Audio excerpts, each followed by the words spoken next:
강제노동 피해를 전면 부인했던 65년 한일협정. 피해자들은 직접 전범기업에 소송을 제기했습니다.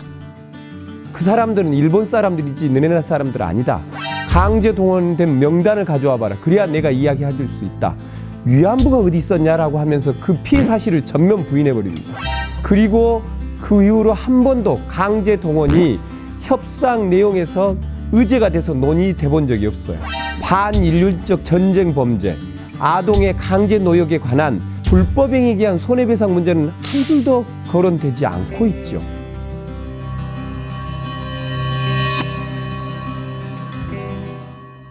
근로정신대에 대해서 알고 있나요?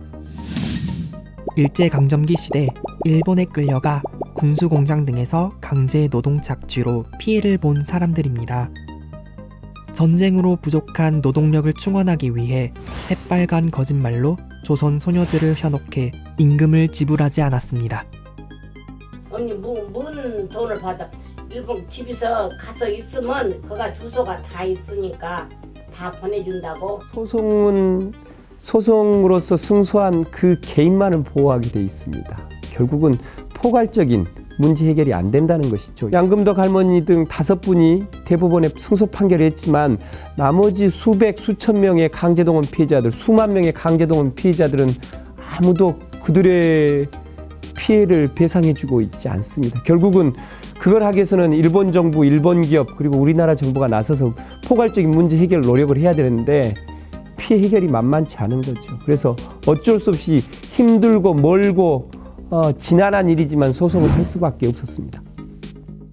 강제동원 피해자들과 근로정신대 할머니와 함께하는 시민 모임, 민주사회를 위한 변호사 모임 광주 전남지부는 함께 소장을 제출했습니다. 2018년 대법원에서 처음으로 이 근로정신대 피해자들에 대한 배상 책임이 확정되었습니다. 그렇지만 이 판결로 피해자들이 받은 피해 배상은 0원. 일본 정부는 일한 청구권 협정을 빌미로 배상 책임을 가볍게 무시했습니다.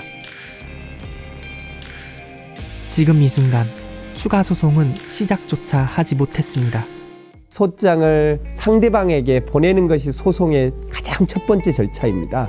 지금 현재 피고들, 전범기업들은 외국에 주소를 두고 있기 때문에 헤이그 국제송달조약에 의해서 우리나라 최고재판소가 우리나라 외교부를 통해서 그리고 우리나라 외교부는 일본 외무성을 통해서 그리고 일본 최고재판소를 통해서 각급 법원에서 송달을 해야 되는 것인데 대부분의 서류가 일본 외무성에서 묶여 있거나 방송되고 있는 상황입니다.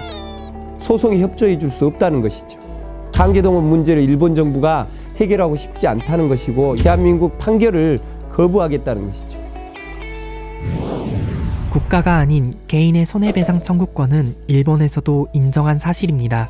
민법의 기본 원칙은 나의 권리는 내가 스스로 포기할 수만 있고 다른 사람이 하기 위해서는 내가 위임을 해줘야 됩니다. 이 원칙은 국가에도 마찬가지로 관철이 됩니다. 국가가 국민의 권리를 함부로 포기할 수 없는 것이죠.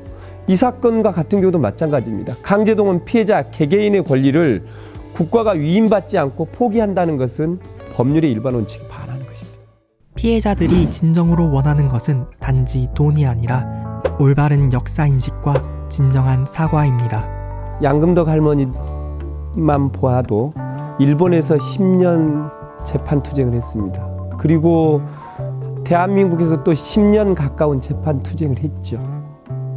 그리고 할머니는 90이 넘으셨고 아무런 문제 해결의 실마리가 보이지 않고 있고요. 당신이 생전해 계실 때 이 문제가 해결돼야 되는데 그런 희망들이 작아지는 느낌이 매우 가슴이 아픕니다. 그렇지만 우리가 추가 소송을 하고 또 하고 하는 것은 그런 날들을 앞당기기 위한 또 우리의 할 수 있는 무기 싸움 뭐 이런 거겠죠.